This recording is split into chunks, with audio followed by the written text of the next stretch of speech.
Imagine your life without sound. Not being able to hear and understand the TV or the telephone or music.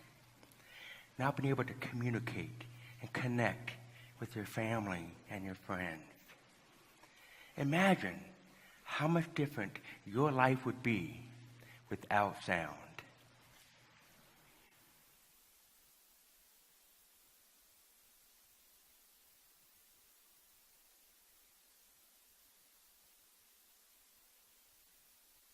For you, it might take some imagination, but for me, I've lived it.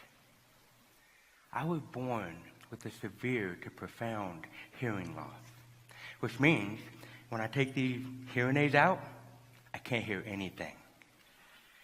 And then, after 2 years, they diagnosed me, at which time they put on these bulky hardware devices. And for the first time, I heard my mom's voice. I heard my dog bark. And my all-time favorite, I could hear the toilet flush.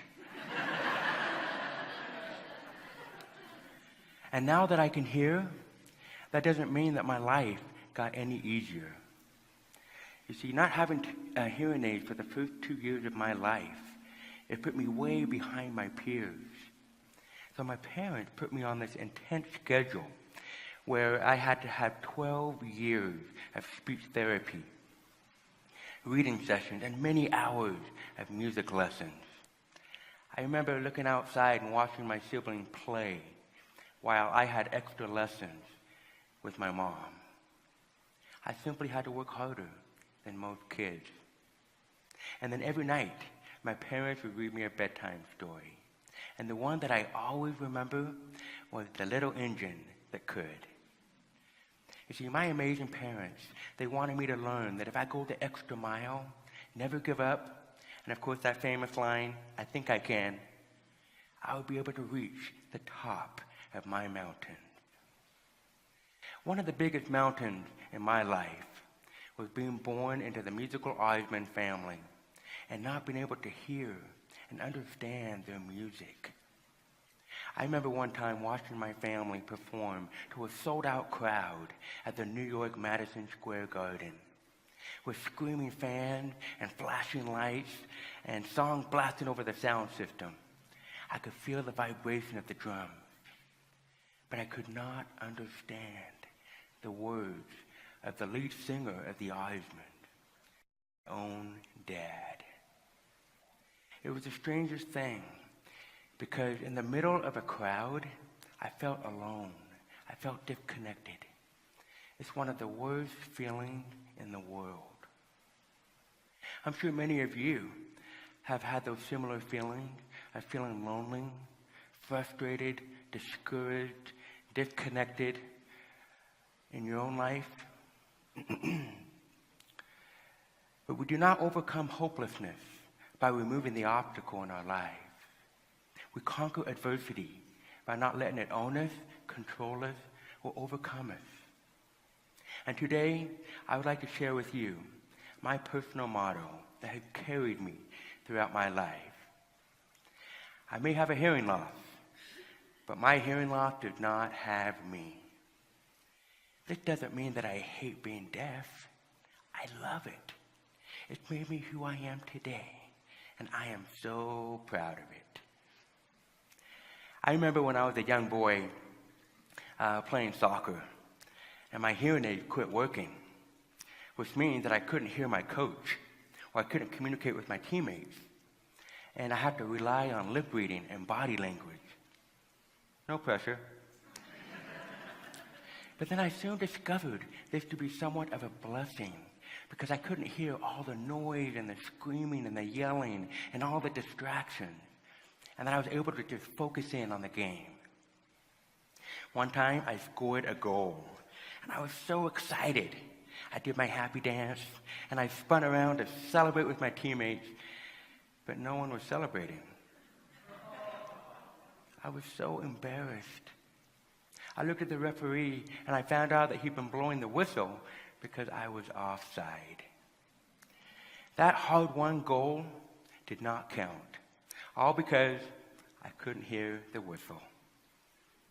But sometimes in life, we just have to tune out all that noise and all that distraction and just go for it. Because in life, it always counts. In junior high and high school, I was bullied on a regular basis because of my hearing loss.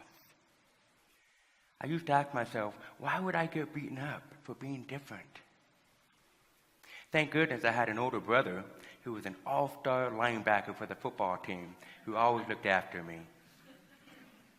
But despite getting beat up, I was determined not to be defeated. And it taught me to be more compassionate and accepting of others, even though bullying and judgment had continued throughout my life. It taught me perspective, that we can control the quality of our lives just by how we think and act toward those challenges. I'm not sharing this with you to feel sorry for me, but to let you see how my loss has become my greatest advantage. I've learned to embrace my hearing disability and then allow it to empower me instead of holding me back. Doing things that we don't want to do, but we do them anyway, is what defines us and makes us who we are.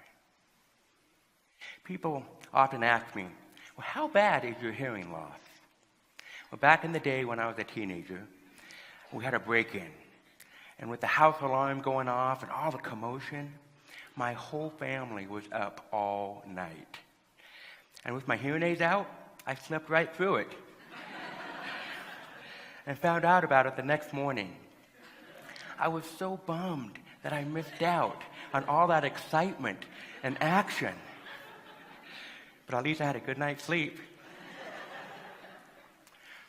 College was one of the hardest things I've ever done. As you can see on the survey, only 1/3 of deaf students graduate from high school. And then those that go on to college, only 1/5 of them complete their academic studies. I was very lucky, and I managed to get through and get my bachelor's degree, but not without a fight. And then I was scared to death when my younger brother challenged me to do a master's degree program with him. Despite feelings of inadequacy, I reluctantly accepted the challenge. And to make a long story short, after the 2-year course was over, I had to continue for another whole year. And then I had to take the final exam 5 times. Talk about feeling like a failure. But I challenged my limits.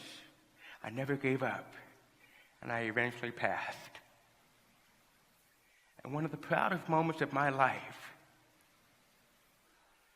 was when my younger brother waited a whole year for me so that we could walk across that stage together at our graduation. And then he and my family cheered me on as I gave the commencement speech. The goals that we work hardest for in life are the ones that we appreciate the most. I remember socially feeling insecure because of my deaf accent and wishing that I could sound normal like everyone else. But then it dawned on me, why do I want to sound like everyone else? And why do I want to even sound like Donnie or Marie? I want to sound like me. My deaf accent and my unique voice, that's who I am. Why should it matter what other people think of me? And as soon as I accepted myself for who I was and not what I was so much happier. Sometimes when people hear my deaf accent, they think I'm from some other country. Or they respond by yelling or using over-exaggerated mouth movements, thinking that that would help me understand.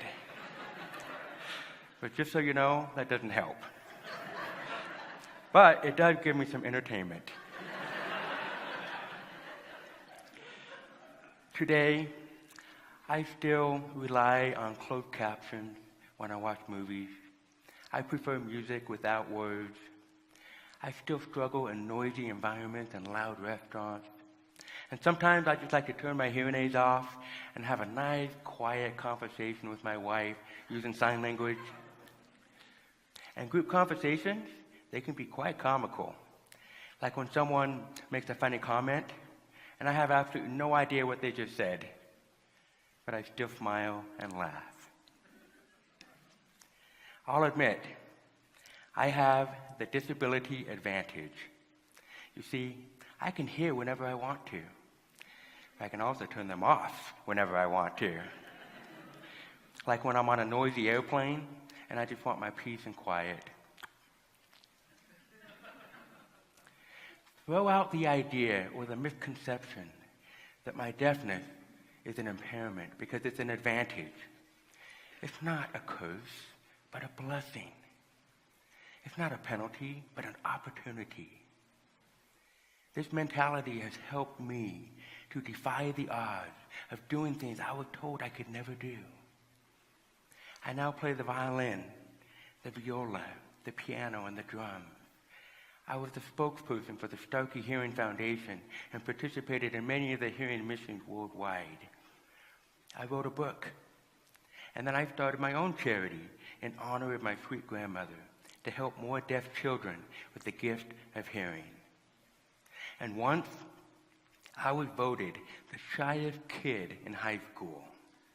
But now, I love conquering my fears and being able to give back as a motivational speaker, even with a deaf accent.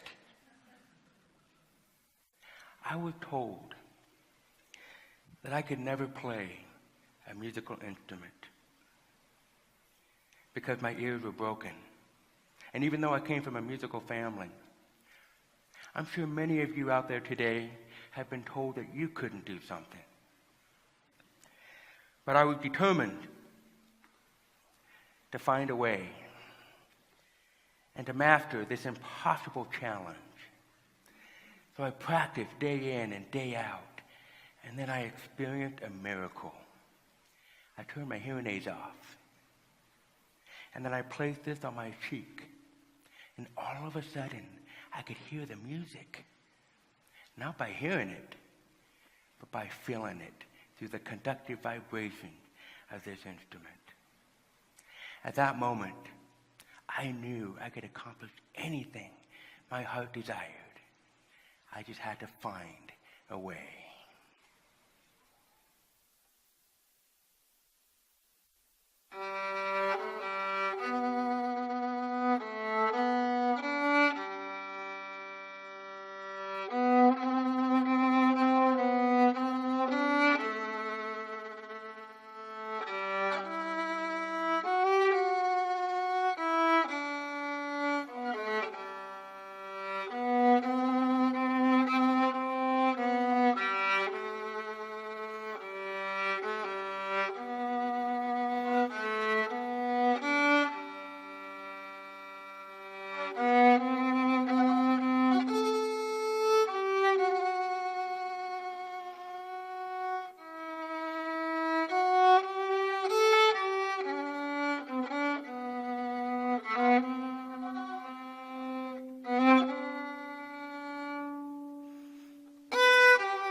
All of our dreams, all of your dreams are just a heartbeat away. And the answers are all up to us. Will we find an excuse, or will we embrace our limitations and move those mountains and find a way? We all have limitations, but we've also got potential. And which one we embrace will determine the outcome and quality of our life. Thank you very much. Thank you.